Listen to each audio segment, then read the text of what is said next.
Hi, I'm Corey Davis. Today I'm going to talk to you guys about baseball training, specifically the bench press. So, a big thing I hear a lot of times is that baseball players shouldn't bench press. And although there's a little bit of truth to that statement, it's a little bit more nuanced than that. What I feel like and what I do with all the high school, college, and pro baseball guys that come through here is I don't have them do a traditional barbell bench press, except in very certain cases. So I'm going to show you guys a few different examples of other exercises I use that is still a horizontal press, so I still consider it a bench press, but it is not your prototypical barbell bench press, which can be super stressful on the joints. So this is a traditional barbell bench press, and when people say they don't want baseball players doing a bench press, this is what they're referring to.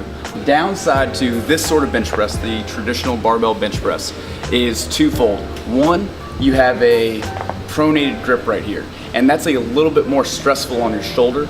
Two, it is a full range of motion going all the way down to your chest. So what we want to do is with baseball players, we don't want to force them to both be overhand like this and sink all the way down to their chest. That's just too much stress on that shoulder joint in most situations. So to avoid that, we're going to get around it in one of two ways. Either we're going to have a neutral grip, at which point we can let them use a full range of motion, or we'll have a pronated grip, but we're going to stop them halfway. So I'm going to show you both some of our neutral grip variations as well as some of our variations on bench press where we're going to stop halfway, and there's a few different ways we do that. So one way that we will let an athlete have a neutral grip is with a specialty barbell right here called a Swiss bar or a neutral grip bar.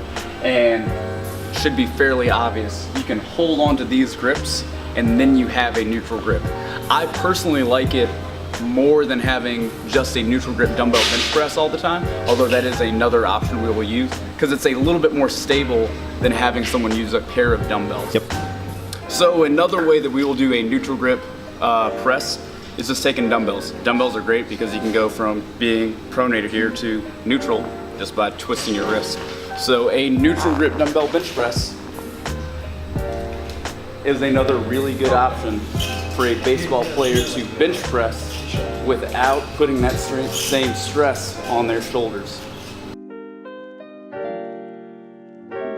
So when we're not using a neutral grip to take care of a baseball player's shoulder, the other thing we do is we use a shortened range of motion. And there's a few different ways that we'll take advantage of a shortened range of motion, but one is with a board press.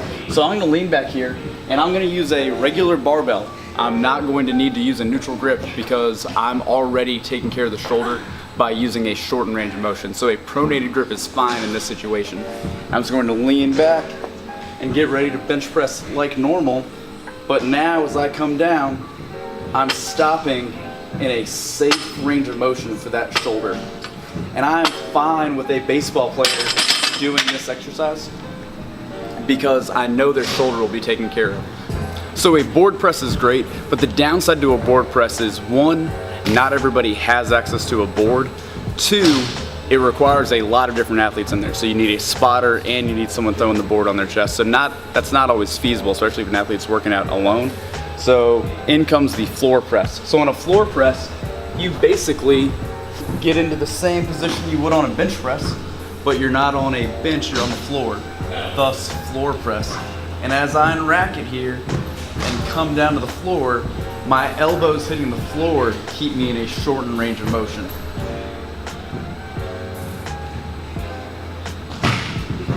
And obviously, dumbbells work the exact same way. If you want to have someone do a dumbbell floor press, it's also fine. So we have neutral grip variations and we also have shortened range of motion variations, and we'll use one or the other with most athletes most of the time for baseball.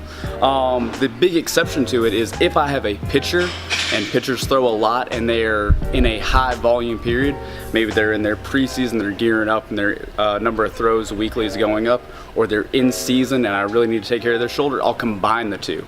So I'll do both a neutral grip and a shortened range of motion. So what would that look like? That would be a Swiss bar into a board press, or a Swiss bar into a floor press, or a neutral grip dumbbell floor press. Something along those lines where we're combining both it is neutral grip, and we're stopping halfway just to be super conservative. And I define that as super conservative, even though we are having baseball players bench press. So hopefully this video taught you guys a couple things, and you now know that yes, you want a baseball player to have strong shoulders. They're perfectly fine to bench press. You just don't want to go with the traditional pronated grip, full range of motion bench press. You want to have a couple of other variations in there. Swiss bar, floor press, something along those lines, so you take care of the athlete's shoulders and you let them perform well for their actual sport instead of being guys that are great in the weight room. Hope that was helpful. You guys tune in for more content from Corbland.